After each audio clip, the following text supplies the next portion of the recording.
வாசக அன்பர்களுக்கு வணக்கம். இப்பொழுது ஒரு உன்னதமான நிலைக்கு உயரக்கூடிய ஒரு ஜாதக அமைப்பை பார்ப்போம். இந்த ஜாதகர் 21/9/1999 வருஷம் பிறந்திருக்கிறாரு. மத்தியானம் 12:24 PM. அந்த நேரத்தில் இவருக்கு அமையக்கூடிய லக்னம் தனுசு லக்னம்.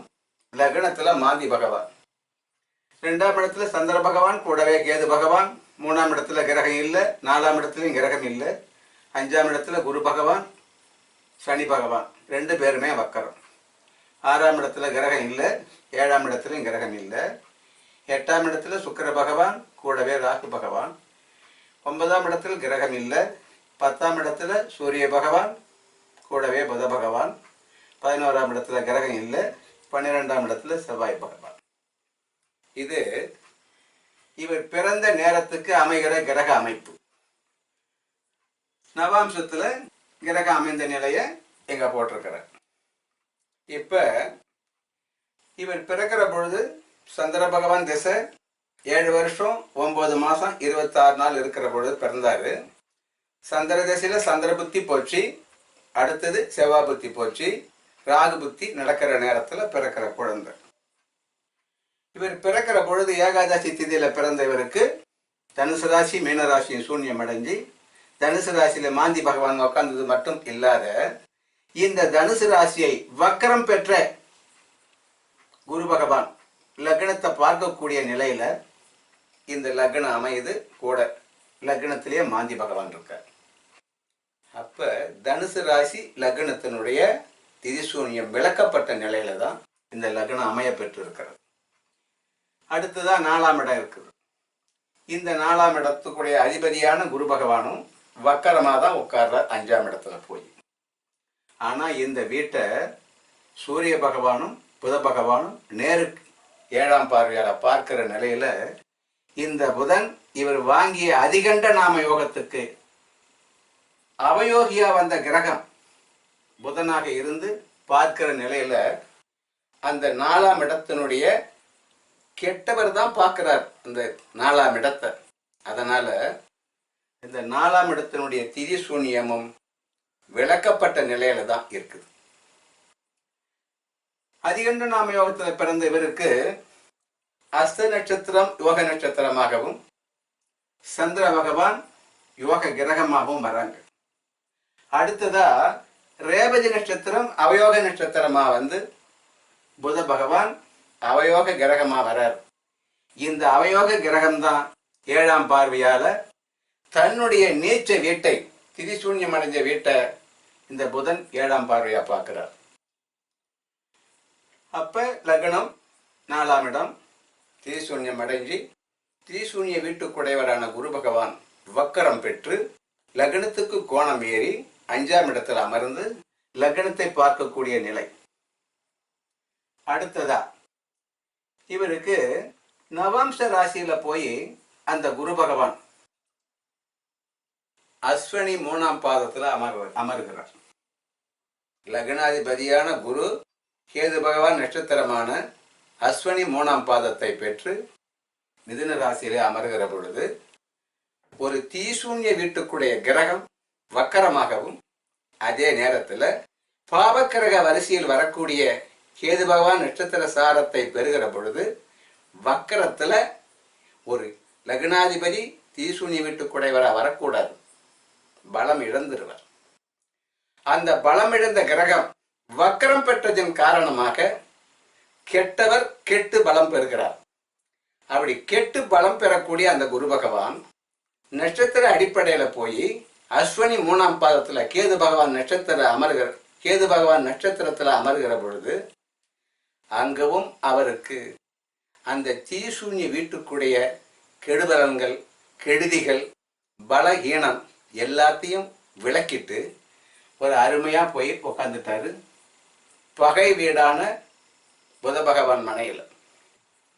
லக்னத்தை லக்னாதிபதி பார்த்தார் 5ஆம் இடத்திலிருந்து 9ஆம் பார்வையா, 5ஆம் இடத்திலிருந்து 7ஆம் பார்வையா 11ஆம் இடத்தை பார்த்தார். 5ஆம் இடத்திலிருந்து 5வது பார்வையால பாக்கியஸ்தானத்தையும் பார்த்தார். அடுத்ததா இந்த ஜாதகத்துல கிரக அமைப்புகள் இப்படி இருக்கு. இந்த ஜாதகத்துல எந்த மாதிரியான யோகம் இருக்குதுன்னு பார்ப்போம். தனுசு லக்னமாக வந்து லக்னத்துக்கு 12ஆம் இடத்துல 12 செவ்வாய் ஆட்சி பெற்றிருப்பது இது ஒரு கோடீஸ்வர யோகத்தை உண்டாக்கும். எந்த ஜாதகமாக இருந்தாலும் தனியாக அமரக்கூடிய இந்த செவ்வாய் ஒரு ஜாதகரை அவர் வருகிற காலத்தில், அந்த திசை வருகிற காலத்தில், மற்ற திசை வந்தாலும் கூட குறிப்பாக செவ்வாய் திசை வருகிற காலத்தில் எந்த வகையிலாயிலும் அவருடைய இருக்கிற நிலையை பொறுத்து, கோடீஸ்வரராக இருந்தால் மிகப்பெரிய கோடீஸ்வரர், அப்படி இல்லைன்னா அவர் இருக்கிற முறைக்கு தகுந்தவாறு இந்த செவ்வாய் குறைந்தபட்சம் ஒரு கோடீஸ்வர தன்மையை ஏற்படுத்தக்கூடிய செவ்வாய் 12ஆம் இடத்தில் ஆட்சி பெற்றிருக்கிறார்.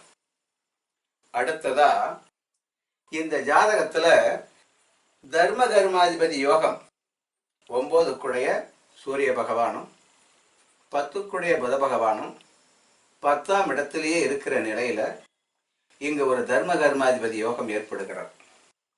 இதுல கூட ஒரு முக்கியமான விஷயம் என்னன்னா, லக்ன 7 10 புத பகவான் அதிகண்ட நாம யோகத்துக்கு அவயோகாதிபதியா வந்து 10ஆம் இடத்துல அமர்கிற பொழுது 10ஆம் இடத்துல சூரியனோடு சேர்ந்த புதன், இந்த புதன் சூரியனோடு சேர்ந்த நிலையில அஸ்தமனம் பெறல. நட்சத்திர அடிப்படையில சூரியனுக்கு 6வது வீட்டுல போய் புதன் உட்காருவார். அஸ்தமனம் அடையும் பட்சத்துல இவர் கேந்திராதிபத்திய தோஷம் பெறாது.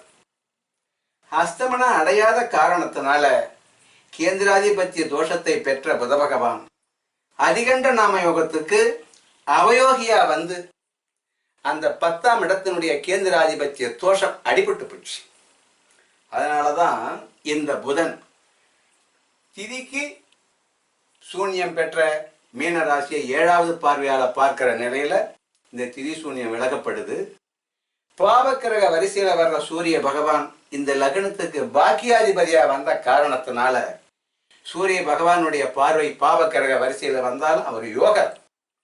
அவர் பார்க்கிற பார்வை ஓரளவுக்கு அந்த திதி சூன்யத்தை எடுக்கலாம். ஆனாலும் புதனுடைய பார்வை இங்கு சிறப்பான பார்வையாக அமையப்பட்டிருக்கிறது. இது தர்ம கர்மாதிபதி யோகம்.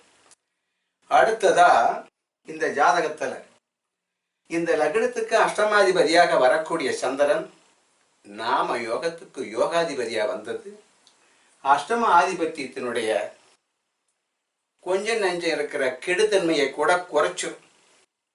1.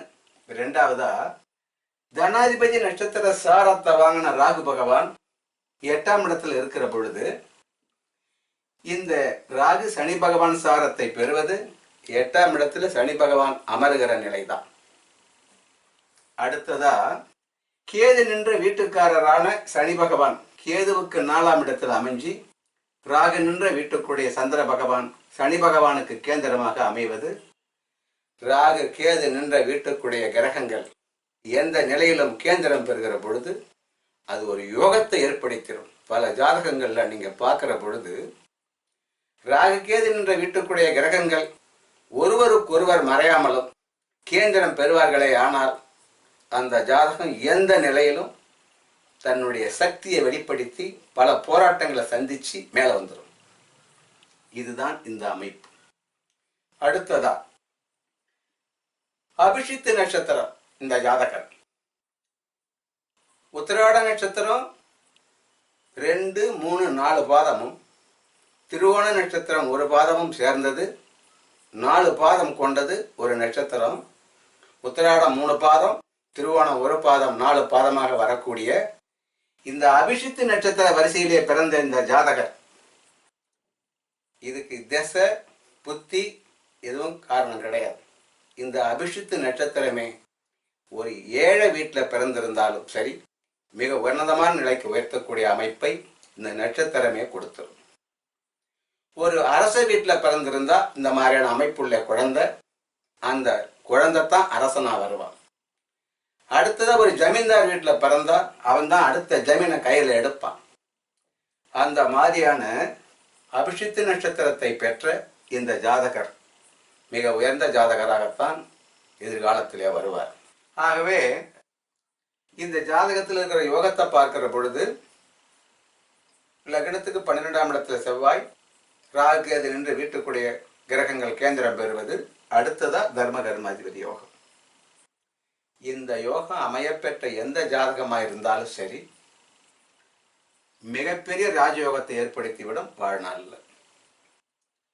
9ஆம் அதிபதியான சூரிய பகவான் 10ஆம் இடத்திலே புதனோடு சேர்ந்து அமர்கிற பொழுது இந்த சூரியனோடு சேர்ந்த புதன் கூடுமான வரைக்கும் வக்கரம், அப்படி இல்லைன்னா அஸ்தமனம் பெறுவார். இந்த ஜாதகத்துல அஸ்தமனம் பெறல. அப்ப சூரியனோடு சேர்ந்து இருந்தாலும் அஸ்தமனம் பெறாத ஆட்சி பெற்ற புதன் கேந்திராதிபத்திய தோஷத்துக்கு இலக்காகுவார். ஆனா இந்த புதன் அதிகண்ட நாம யோகத்துல பிறந்த காரணத்தினால அவயோகியா வந்துட்டாரு. இந்த புதன் கேந்திராதிபத்திய தோஷம் அடிபட்டு போச்சு. அதோடு இல்லாத அஷ்டமாதி சாரத்தையும் வாங்கி 10ஆம் இடத்துல உட்காந்துட்டாரு அந்த புத பகவான். இவருக்கு இந்த தர்ம கர்மாதிபதி யோகமும் மிகவும் சிறப்பாக செயல்படும். அடுத்ததா இந்த ஜாதகத்துல எந்த மாதிரியான அவயோகங்கள் இருக்குதுங்கிறத பார்ப்போம். இப்ப இவருக்கு அவயோகம்னு பார்க்கிற போது லக்னத்துக்கு 2ஆம் இடத்துல அஷ்டமாதிபதி சாரத்தை வாங்கின கேது பகவான் அமரக்கூடாது. காரணம், ராகுவா இருந்தாலும் சரி கேதுவா இருந்தாலும் சரி அஷ்டமாதிபதி நட்சத்திர சாரத்தை பெறுகிற பொழுது அந்த கிரகம் நற்பலன்களை வழங்காது. இங்க ஒரு விசித்திரம் என்னன்னா, அதிகண்ட நாம யோகத்துக்கு யோகாதிபதியாக வந்த சந்திர பகவான் அஷ்டமாதிபதியா வந்தார். சூரிய பகவானுக்கும் சந்திர பகவானுக்கும் அஷ்டமாதிபத்திய தோஷம் வெகுவாக பாதிக்காது என்று நூல்கள் சொல்லிக் கொண்டிருக்கிறது. உண்மையும் கூட. தாய் கிரகமாகவும் தகப்பனார் கிரகமாகவும் வரக்கூடிய சூரியனுக்கும் சந்திரனுக்கும் அஷ்டம ஆதிபத்திய தோஷத்தை அவங்க எடுக்க மாட்டாங்க. எப்பவும் போலவே செயல்படுவாங்க, நல்லதுதான் கொடுப்பாங்கன்னு ஒரு விதி. இருந்தாலும் ராகு கேது பெறக்கூடாது. இந்த கேது பகவான் சந்திர பகவான் சாரத்தை பெற்று யோகாதிபதியாக அதிகண்ட நாம யோகத்துக்கு அதிபதியாக வந்த, நாம யோகத்துக்கு நல்ல கிரகமாக வந்த சந்திரனோடு சேர்ந்து சந்திரனோட நட்சத்திரத்துல உட்கார்ந்த காரணத்தினால அந்த கேதுவும் இவருக்கு கெடுதல் செய்யக்கூடிய நிலையில இல்லை. இது ஒரு வகையில கெட்ட கிரகம். அந்த கெட்ட கிரகம் சந்திரன் சாரத்தை அஷ்டமாதிபதி சாரத்தை வாங்குற போது கெடுதல் தான் பண்ண வேணும். இருந்தாலும் யோகாதிபதி சந்திரனோடு சேர்ந்து 2ஆம் இடத்தில் இருந்த காரணத்தினாலும் கேது பகவான் நின்ற வீட்டுக்குடைய சனி பகவான் அவருக்கு கேந்திரத்துல போய் சனி பகவான் வக்கரம் ஆயிட்டார். நேச்சத்துல வக்கரம். இந்த வக்கரம் இல்லாத சனி பகவான் இங்க இருந்தாலும் கூட இந்த கேது பகவான் கண்டிப்பா கெடுத்துருவார். வக்கரம் பெற்ற சனியால பார்க்கப்படக்கூடிய நிலை இந்த கேதுவுக்கு. கெடுதல் செய்யக்கூடிய நிலையில் இந்த கேது கிடையாது. சில பிரச்சனைகள் ஏற்படும். இந்த பிரச்சனைகள் வந்தாலும் சமாளிக்கக்கூடிய சக்தியை கொடுத்துரும். ஆனாலும் முழுமையா கெடுபலன்களை கொடுத்து வேறு எந்த வகையிலேயாவது பின்னடைவை ஏற்படுத்தக்கூடிய நிலையில இந்த கேது அமரல. இந்த கேது பகவான் கொடுக்கக்கூடிய பிரச்சனை எப்படி இருக்குன்னா, சரியான நேரத்துல படிக்கிற வகையில பிரச்சனை ஏற்படுத்தும். மனைவி அமைகிற வகையில பிரச்சனை ஏற்படுத்தும். எந்த வகையிலேயாவது ஆரம்ப கல்வியை தடை ஏற்படுத்தும். இல்லை இடம் விட்டு இடம் செல்லக்கூடிய வாய்ப்பை பிறந்த உடனே கூட ஏற்படுத்திடும். எந்த வகையிலேயாவது கேது பகவான் திசை நடக்கிற பொழுது இது நடக்கும். ஆனா பிறக்கிற போதே இவர் சந்திர பகவான் திசை ராகு பகவான் புத்தியில தான் பிறக்கிறார். இருந்தாலும் இங்க உட்கார்ந்து இருக்கிற அமைப்பு தடைகள் பிரச்சனைகள் ஏற்படுத்தினாலும் கூட அந்த தடைகளை விளக்கக்கூடிய நிலையில வக்கரம் பெற்ற சனி பகவான் 10ஆம் பார்வையால பார்க்கிற நிலையும் சந்திரனோடு சேர்ந்த கிரகங்கள் கெடுப்பது கிடையாது. சந்திரனோடு எந்த கிரகம் சேர்ந்தாலும் சரி வெகுவாக பாதிப்படையக்கூடிய சூழ்நிலைக்கு அந்த கிரகம் கொண்டு போகாது ஒரு மனிதர். அதே போல சந்திரனுடைய வீட்டில் அமர்ந்த கிரகமும் வெகுவாக பாதிப்பை கொடுக்காது. இது கெடுதலான நிலையை கூட மாற்றி அமைச்சுக்கிட்ட ஒரு சூழ்நிலை தான். அடுத்ததா இந்த லக்னத்துக்கு கெடுதல் செய்யக்கூடிய நிலையிலேயே இருக்கக்கூடிய சுக்கிர பகவான். தனுசு லக்னத்துக்கு சுக்கிரன் நல்லது செய்ய மாட்டார், கெடுதல் தான் பண்ணுவார். எங்கேயாவது போய் வக்கர சக்கரம் இல்லாத மாட்டிக்கிட்டாருன்னா கெடுதல் குறைஞ்சிரும், அவ்வளவுதான். இங்க லக்னம் 6 11ஆம் இடத்துக்கு உடையவராக வந்த சுக்கிர பகவான் லக்னத்துக்கு 8ஆம் இடத்துல அந்த சுக்கிரன் புத பகவான் நட்சத்திரமான ஆயில்ய நட்சத்திரம் 4ஆம் பாதத்தை பெற்று நவம்சத்துல போய் உச்சம் அடைஞ்சிட்டார். 6ஆம் அதிபதி 7 10ஆம் ஆதி நட்சத்திரத்தை வாங்கி அஷ்டம ராசியில் அமர்ந்து ராகுவோடு கூட சேருகிற பொழுது இந்த சுக்கிரன் அவருக்கு ராகு திசை, ராகு புத்தி அல்லது சனி புத்தி வருகிற பொழுது பெண்களால இல்ல பழக்க தோஷத்தினால இல்ல பெண் பார்க்கிற நிலையில பெண் பார்க்கும் படலம் வருகிற பொழுது எந்த வகையிலேயாவது ஒரு பிரச்சனை, சிறு சிறு வம்பு வழக்குகள் இதெல்லாம் ஏற்படக்கூடும். ஆனாலும் வந்த வழியே அது போயிடும். காரணம், இந்த சந்திரனுடைய வீட்டில் அமர்ந்த காரணமே முக்கியமான காரணம். அடுத்ததா லக்னத்துல மாந்தி பகவான் அமர்ந்தார். லக்னத்துல மாந்தி அமர்ந்தார்னா எந்த வகையிலேயாவது அந்த மாந்தி நட்சத்திர சாரத்துல போய் பூராட நட்சத்திர சாரத்திலே அமர்கிறார். பூராடம் 2ஆம் பாதத்தை பெற்ற மாந்தி பகவான் 6ஆம் ஆதி சாரத்தை பெற்று லக்னத்தில் இருக்கிற போது அந்த மாந்தி சில நேரங்களில் கோபத்தை உண்டாக்குவார்.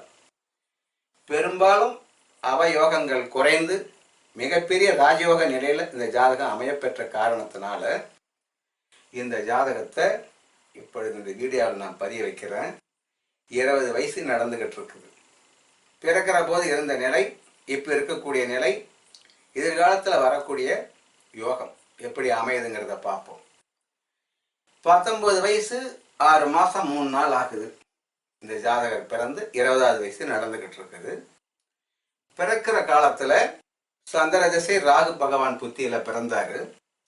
இந்த ராகு பகவான் நட்சத்திர சாரத்துல சனி பகவான் சாரத்தை பெற்று அஷ்டம ராசியில இருந்து யோகாதிபதி, இந்த நாம யோகாதிபதி அஷ்டமாதிபதியா இருந்தாலும் நாம யோகாதிபதி சந்திரனுடைய வீட்டில இருந்து சந்திரனால் பார்க்கப்பட்ட ராகு புத்தி நடக்கிற போது பிறந்த காரணத்தினால ஒன்னு இடம் விட்டு இடம் மாறி இருக்க வேண்டும், இல்ல எந்த வகையிலேயாவது ஒரு இடர்பாடுகள் பிறந்த காரணத்தினால் அஷ்டமாதி நட்சத்திரத்தை அஷ்டமத்துல இருந்து தனாதிபதியான நட்சத்திர சாரத்தை பெற்ற ராகு பகவான் எந்த வகையிலேயாவது ஒரு மாற்றத்தை ஏற்படுத்தி இருக்கும். அந்த சந்திர பகவான் வளர வளர யோகத்தை தான் கொடுக்கக்கூடிய நிலையில அமர்ந்திருக்கிறாரு. அடுத்ததா செவ்வாய் பகவான். இந்த செவ்வாய் கேட்டை நட்சத்திர சாரத்தை பெற்று மகர ராசியிலே உச்சமடைந்து செவ்வாய் திசை 7 வயசுக்கு பிறகு வருது. ஏறத்தாழ 15 வயசு வரைக்கும் இருக்குது இந்த செவ்வாய். 12ஆம் இடத்துல புதன் சாரத்தை பெற்ற செவ்வாய் 12ஆம் இடத்துல ஆட்சி பெற்று நவாம்சத்துல உச்சம் அடைகிற போது இந்த செவ்வாய் தசையும் யோக தசை தான். படிப்பு வகை, தொழில் வகை, எந்த வகையிலேயாவது தன்னுடைய முயற்சியினால், தன்னுடைய அறிவு திறமையால், தன்னுடைய அதாவது ஒரு நகைச்சுவை உணர்வோடு புதன் சாரத்தை பெற்ற செவ்வாய் பகவான் 12ஆம் இடத்துல இருக்கிற பொழுது ஒரு நகைச்சுவை உணர்வு கூட இவருக்கு இருக்கும். 15 வயசு வரைக்கும் நடந்தது. இப்ப ராகு திசை, ராகு புத்தி முடிஞ்சு குரு பகவான் புத்தியில் இருக்கிறார். இந்த ராகு சனி சாரத்தை பெற்ற ராகுங்கிறதுக்காகவும் இந்த ராகு சனி பகவான் சாரத்தை பெற்று 8ஆம் இடத்துல இருக்கிற நிலையில ராகு புத்தி முடிஞ்சு குரு பகவான் புத்தி நடக்கிற போது இவருக்கு 7.5 நாடு ஸ்டார்ட் பண்ணது.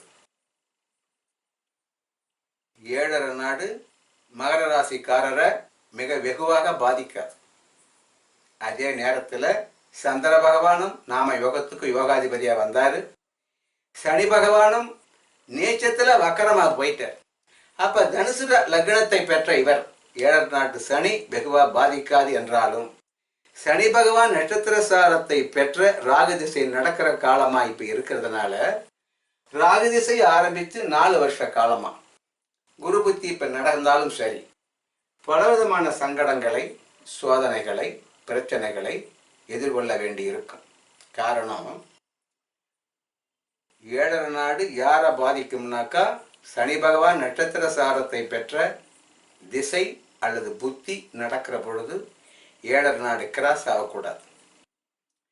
ஏறத்தாழ 1.25 வருஷமா சனி பகவான் இங்க வந்துட்ட பிறகு இந்த லக்னத்திலேயே அமர்ந்து ஏழரை நாட்டை நடத்துற இந்த காலத்துல ராகு திசையில குரு புத்தி. அப்ப ராகுனுடைய ஆதிக்கம் தானே இங்க அதிகமா இருக்கும். அதோட இல்லை, இப்ப ராகு பகவான் 7ஆம் இடத்துக்கு கோச்சார அடிப்படையில வந்து கேது பகவான் லக்னத்திலே அமர்ந்திருக்கிற நிலையில இந்த குரு பகவான் புத்தி முடிப்பதற்கு 5 மாசம் இருக்கு.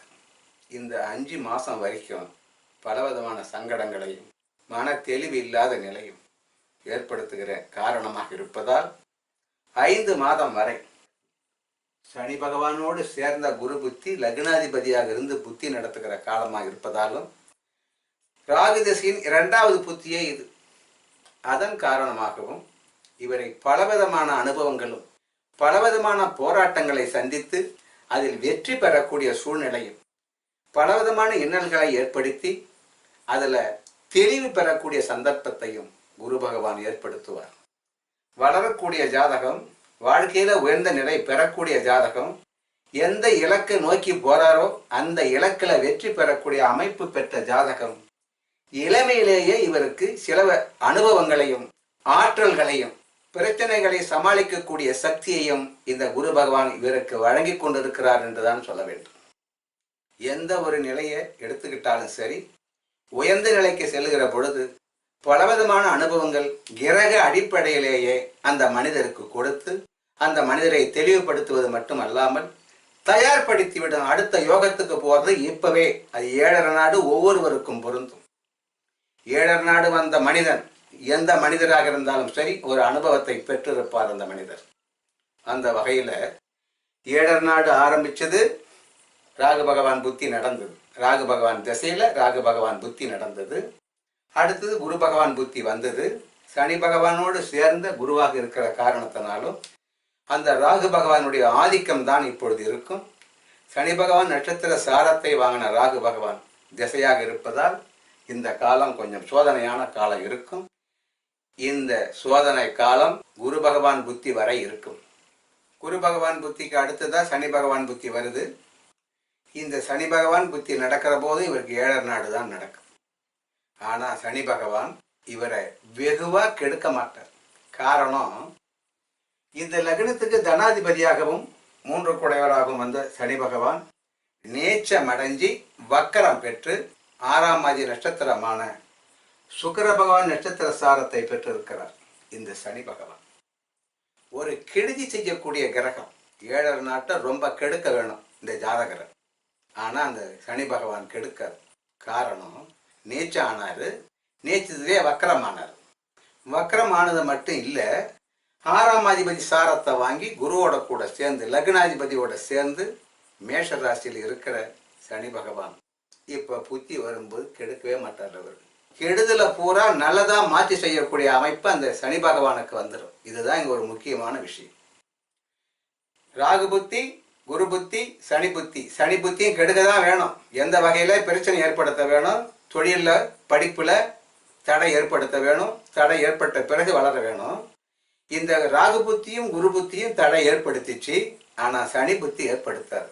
அதுக்கு காரணம், நீச்சமும் நீச்சத்திலேயே வக்கரமும் பெற்ற அந்த சனி பகவான் எந்த விதமான கெடுதலையும் ஏற்படுத்த மாட்டாரு. அதோட இல்லாத ராகு கேது நின்ற வீட்டுக்குடைய கிரகங்கள் கேந்திரம் பெற்ற நிலையில கேது நின்ற வீட்டுக்காரர் தான் சனி பகவான். அதனால கெடுக்கக்கூடிய வாய்ப்பை ஏற்படுத்த மாட்டார். 7.5 நாடா இருந்தாலும் சரி, எதிர்பாராத விதமாக ஒரு உன்னதமான நிலைக்கு இந்த சனி பகவானை கொண்டு சென்று விடுவார் இந்த ஜாதகரை. அடுத்ததா புதன் புத்தி, அதன் பிறகு வரக்கூடிய கேது புத்தி. கேது புத்தி கூட கெடுக்காது. அஷ்டமாதி சாரத்தபான கேதுவா இருந்தாலும் சந்திரனோட சேர்ந்து இருக்கிற காரணத்தினால இது இவருக்கு ஒரு தர்ம சங்கடமான நேரம் இந்த குரு புத்தி நடக்கிற காலம். அதன் பிறகு வரக்கூடிய சனி புத்தி தொடர்ந்து ராகு திசை நன்றாக இருப்பதோடு அடுத்தது குரு பகவான் திசை வரும். இந்த குரு பகவான் இந்த லக்னத்துக்கு லக்ன 4ஆம் அதிபதியாக வந்தவர் 2 வீட்டுக்கும் சூன்யம் அடைஞ்சு போச்சு. சூன்யம் அடைந்த வீட்டுக்குடையவர் வக்கரமாயிட்டார். இயற்கையிலேயே குரு பகவான் லக்னாதிபதியாகவும் நாளுக்குடையவராகவும் வந்து திசை நடத்துகிற பொழுது அதிகமான பலனை வழங்கலனாலும் கெடுதல் பண்ண மாட்டார். இந்த தீசூனிய வீட்டுக்குடையவராக வந்து 5ஆம் இடத்துல போய் வக்கரம் பெற்று தானே லக்னத்தை பார்க்கிற நிலையில அந்த குரு அமர்ந்த காரணத்தால் கெடுதல் செய்யக்கூடிய நிலை அந்த குரு பகவானுக்கு வராது. அதே நேரத்தில் கெடுதல் செய்யக்கூடிய நிலையை பூரா மாற்றி நல்லதா அமையக்கூடிய சந்தர்ப்பத்தை இந்த குரு தசையும் இவருக்கு வழங்கிவிடும். தொழில்துறையில் ஒரு உன்னதமான நிலைக்கு செல்லக்கூடிய அமைப்பு மட்டும் அல்லாமல் வாழ்க்கையில எந்த இலக்கை நோக்கி இவர் பயணப்படுறாரோ அந்த இலக்குக்கு இவருக்கு இருக்கக்கூடிய யோக அமைப்புகள் கொண்டு செல்லும். வாழ்க்கையில பலராலும் பாராட்டு பெறக்கூடிய சூழ்நிலையை உருவாக்கும். வாழ்க்கையில் எந்த உச்சநிலைக்கு சென்றாலும் அங்கு ஒரு இவருடைய அதிகாரம் அமைய பெற்றிருக்கும். அந்த இடத்துல அந்த மாதிரியான ஜாதக அமைப்பு கொண்ட இந்த ஜாதகர் இப்பொழுது சில சோதனைகளும் சில சங்கடங்களும் இருந்தாலும் கூட இந்த சோதனையும் சங்கடமும் இவர் பயிற்சி எடுத்துக்கிட்டு இருக்கிறார். இந்த காலத்துல ஒரு அனுபவத்தை பெற்றுக்கிட்டு இருக்கிறாருன்னு தான் சொல்ல வேணும். பலவிதமான அனுபவங்கள் கிடைச்சாதான் எந்த ஒரு மனிதனும் வாழ்க்கையில உயர முடியும். அந்த நிலையில் இருக்கிற காலம் போகி இவர் வாழ்நாள் முழுவதும் மிக சிறப்பான இடத்துக்கு செல்வதோடு மட்டுமல்லாமல் ஒரு தொழில் துறையில் உன்னதமான நிலையை பெற்று பலராலும் அறியப்படக்கூடிய பலராலும் பாராட்டு பெறக்கூடிய தொழில் வகையிலும் செல்வ வகையிலும் அடுத்தவங்களுக்கு இப்ப இருக்காது கொடுக்கக்கூடிய நிலையெல்லாம் ஆனா அந்த காலத்துல வந்துடும். காரணம் 12ஆம் இடத்துல செவ்வாய் வல்லல் தன்மை, புதன் சாரத்தை வாங்கின செவ்வாய் கொடுக்கக்கூடிய நிலை, நிறைய செல்வம் சேரக்கூடிய அமைப்பு, வாழ்க்கையில மிகப்பெரிய ஒரு நிறுவனத்துக்கோ அல்லது எந்த வகையிலேயாவது அரசியல் அமைப்பு கூட இவர் எடுத்துக்கலாம். சனி பகவான் வக்கரம் எந்த வகையிலேயாவது உன்னதமான நிலைக்கு செல்லக்கூடிய ஜாதக அமைப்பாக இருக்கிற காரணத்தால் இந்த வீடியோவோட பதிய வைக்கிறேன். வாசக அன்பர்களுக்கு நன்றி, வணக்கம்.